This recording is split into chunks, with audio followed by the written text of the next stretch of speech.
Ya, malo pa pili tule malo le tato kile le taya, malo ko la le tato sama ya. Ye boleh lo le tato le ulama le so ko ya tato le tato ko yo le tato sama malo la ba. Ya, don sa dole ima te la ya o le tato pa mo le taya. Yo fala video la ba le tato Polokalame le a Kirisimasi le lema yo le tu le tato lights in the waterfront. Yeah, tato fireworks for continue there to have time here for here ya almost fun as but na continue to sana hotel ya ma for ile tulamane le tato night market masanya le tato some hotel association for continue pa tasila ma Polokalame tato lights in the via so phone na so duas fulu mala so duas ya pula so dulu mala so ya olha mola de pato dole to man e pe foi facile lá no tato Polokalame fatatia o ele foi subir tanto de papá o seu chama sa so de sei que eu vale que ele faz ya ole tabla hona matatato papa wa imama kulena ya ole paketi la wan ni imama lo sai na Polokalame ya talona amata ile ato sana chapa ole paketi la wa tino ile tulana ya le kulena pa Mas que sama tu boleh saya company New Zealand sampai company ini ada yang pakai. Ya, musila pia no company le wo involved tato family moelia in the last 4 years or company le Firework International so le sa patino ina le tato family moelia le noa fes furuiva wa furuiva ole tau sama te nei le sasunya i le company le ventio ia ole company foi la le ventio le fofu e facino ina tato fa mo to sana nei fele no fono le foi bem por campa wa te zona le foi bem no pa ya pio no ba ale sa ni to sana ia ole fa mo to sana nei e tu sa fa mo le facino ina le afu Polokalame to sana o te o pia nei ya le fofu e facino la no ba ale ta fa tai ia ia ma le tato fa mo sa ba ile fofu e fa la ba si fa ma le afu Tesema no le amo ona Polokalame go pole le vendo no tu san fofu e por que mais tu lama le tato ne fa papa yo le Polokalame masa ni la ho le ba le to san fofu ora to san beni o le ora la su sa malamo to fofu tomava por le to Polokalame da vai isso Pini poni Tesema poni nascita. Ya, fatai. Ya, morsi fiere. Maru tato sumu e fatalo fatu fo le ita ya o tape nanga tato burenga e misi fo tato komitini o tape nanga o tato Christmas on the waterfront. Ya, morsi da fiore so lulo le vai skole so duas puru. Ya, la fatino mai tato savadi. O le tato parade day ya la sawaia le tamar Kirisimasi. Ya ole a sawaia le tamar Kirisimasi ya sau mo le tavale le tato fuimu ya tu fa ko ngi ya ro fa ya ta fora wala talo toai ya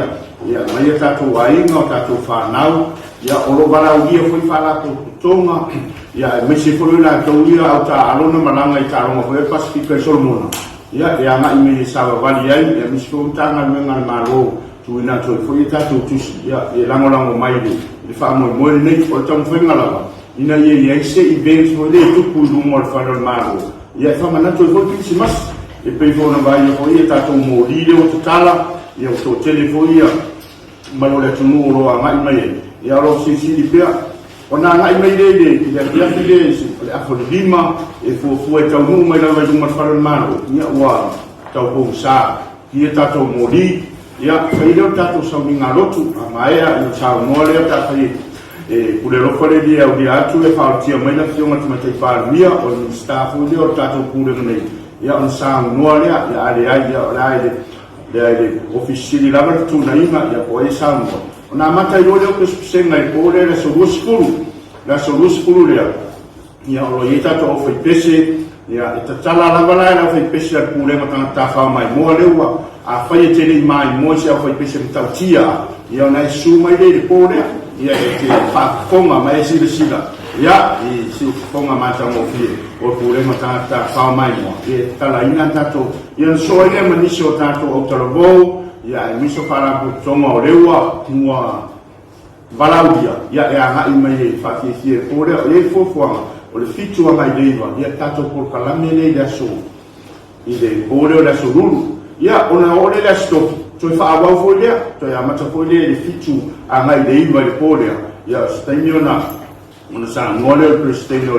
le tatou social fatalimālo ae fa'atino fa'atasi ma le tatou night market i lalo i le tatou cultural village ae mo fia o le tausaga lenei o le a le fa'atinoa i tua le tatou friendship park a o le pito i luma ia lea o le a fa'atino ai ia le tatou ia mai o aiga ia mai o uō ia savavali i tatala so sesi ai pulu lea o e po le ala o sikai le te savali ai ia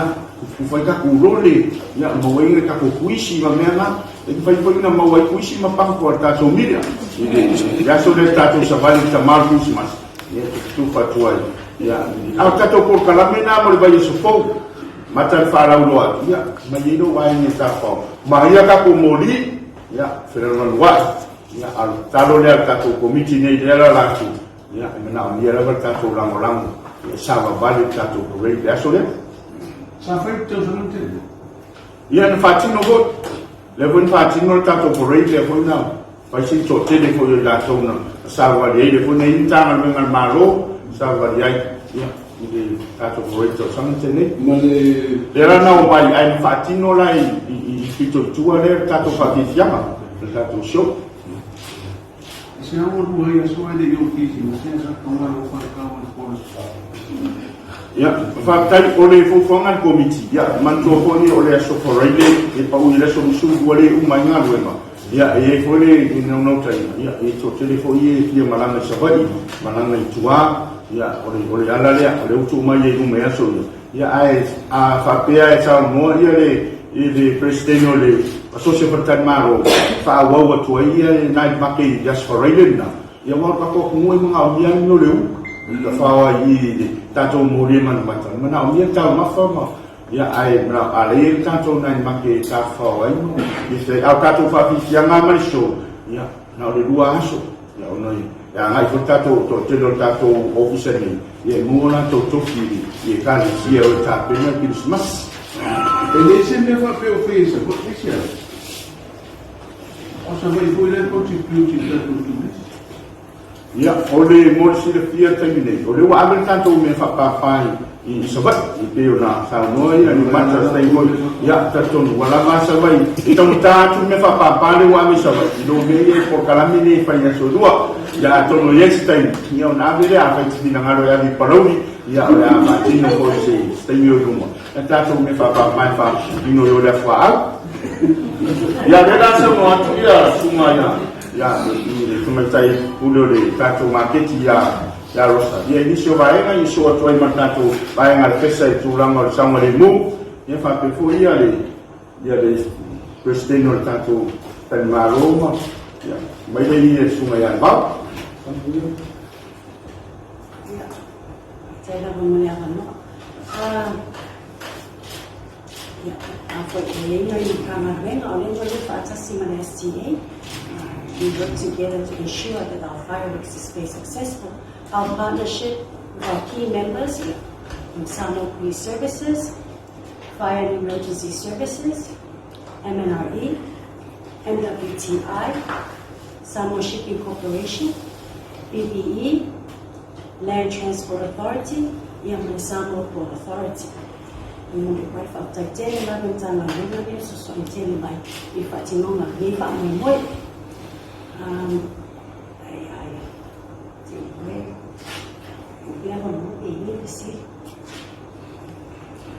Well, since no leki kuma mate. Nessa costa de meio de fireworks. feel wrong na done. Can you give us a rough estimate? We're looking at maybe 200,000 New Zealand, approximately. Does that include the cost of the companies? Include everything, including head hosting it here in Polo as well as Sabah. When mafuanga nga mo, tawag-tawag, lumalua yung fireworks. So roughly looking at what? More than $500,000 some? Yeah. Or less? Yes, it's less than.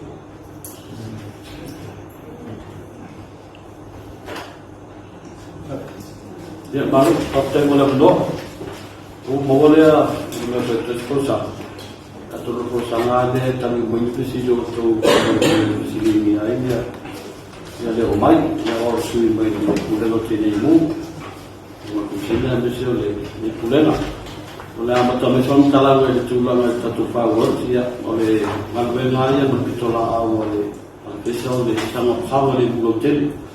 le buat tu fafonga tato fireworks la fai como le patch le hapa ya boleh fai como le mandan desa yang bisa tu sa ya monyala tato bahaya wala wala top ya le awal ya ram kian la mole por eso como le wala bisa le tutin awata tu tala no hapa ya tata no foi mo le wa a visiri no wa ko i tani swa o e ko container sta tene lo po i explosive tonu ya no sei ko na ga i no lo ta no la te no o la pita i no la to wa e tal batai di pia ole pola le ol fireworks ya tu san le ala male pati no sai operational pesa to san ti ole space out tava le mo le tal fu mo le wala ni se lo mo le tanto wa beach road e ora o le wafu ta ni no mai pa pena ko nei tanto fanno malo to na e poi fu patrols ia sama le mu la tele ia le la automata wa ia la tanto ma tua e camino ia a me sala ya fianga mai te mio ia ono le vogo na falta tu pure la man ambulance ia ni te wa o le pavu o le fireworks le no me tu i ke ua ma ko ia chelo ma ko ranga e sa we tau ma fa sa maka i ke ua ma ko ia ma ko se ia la ia o na la ini se so nya me se fa na wiki ia ba ko vo ia whana wite pia pia i ungo tangaru ma ungo ma ia pati pa ua maksami ia pe pa ua i ungo o ma al tangaru ia pia i zeisi ia awa ia sama le mula sama le mula tene lapa le ia ona tausisia ia me se foi o tatou night market le fi waktu le fi nei le night market ia tatou na foi pai le tatou waya pai flawa sai me se foi o whaunga ina o misio o mea e papango fie kesi no pena fa ia meta ma le ai vai uma do no o mai tanto le Charlotte man la to vaina yo ia toma se fora pula ngale al turis ya na to como na to pa que ale tanto vaina le al pesa ia le ane mo ise se vai no a fria fatino ia se avano le e va tu pontual il tema nei vuoi uno poi modi ma poi è come lui mo dei come Facebook wala Facebook la vedi dopo una realtà to modi me fa pena to tornare tu la no le lo fare ma con la ino modi il ma tu le metti tu poi ne per e ai muo lo fare e invece forse o una wire le fai ma pa ultimo e ne si fa kai se le dato fa na wiki ia sama le mula te lava e va tu sport na pule nekta ya o tatu pelo ye ko tai e pa sai la le mara no ia no lava ia ole saso market ia saso sha Firework Night Market ia ele foi saso no o te no la como scola no la masina tsa sa e fai saso night market ia veo palo no city foi saso media ia ole night market ia lo special ava birthday Kirisimasi ia tatu I lofo, ia kele for keni o mai kapu aina mo mai whafu, ia ma keni Kirisimasi, ia ma keni kokua oma, ia wasu e koe ngai makua ma aina, se rea me whakakau ka meki, ia le whelaua ka rea pasiri, ia le whelaua lua aso, raso lua spulo Tesema, ma raso lua spulo sase Tesema, raso lulo ma raso sopu raso fo, o le seine Firework Night Market, o le tolu le auri, e wha o mo spulo sase le fo, ia peilawa Night Market umalava, ia o tamawhai lava atu le maso asosi, ia enjoyable ia ma safe foi, wa just pei nā ta aku koe mai koe nunga, o le safety foi, o le hosano atu ia le suia pesa, ia e vai foi le a mako asosi, e kai lava maso Botswana, I tato vendors, e make sure e kako foi fire extinguisher, ia o le foi e whaonara le a foi qualified licensed electrician, ia ka mai koe pepa pia e so ka boi e kako mai koe Night Market, o le lawa e sai lava tu la konga EPC, ma pesa paito mori, ia mese foi usau mas koe pesa, I meio o kapipena no kakako mea ai, o si change whaonga ia le power, e kuka ia mea ai, ia especially koe pepa wari kesi, o le safety level o vendors, ia especially koe ia kako alu whanau, tanga soro me Firework Night Market. Ia o Night Market lava, ia o le lava e moa wanoa o stores, pepa ke o esesi ia sosi o ako i o awasa, le koe soi se leni, ia o le lava ki tala atu ia tatua wanoa, le lava ia wanoa tato stores, ia le koe ia ako e tausaha koe kako community ese ia wai a kari Night Market, ia me kaka kia moa o le whakeno me Samoa, le whiwhia I teisi me Korea, I Kia, ia pangi, ia le lava aska koe kako communities ese o koe tato atunu, ia le lai oko natu tato a koe ia manoa. Ia o le spray mea whakatai atu po I le a pe puleno tata whamai whako, awa o natu koe lava e sosani mai koe masososi, awa koe whamanoa ina mai tato a SDA Cultural Village, ia mai whamanoa mai koe o teimi mo mato, ia mamato status koe ua o matu poi. E whakatai atu poi, e mese lava ia tato atunu, awa e pea lava, e koe o lava kurisi mai whako, au kurisi lava Samoa, tato tangasa, ia o lea lava e waka ai atu ai lava mai masina uma, o lo e vai lava lea koe langu mai, awa tato sira koe tato vendors, o isu e vendors, e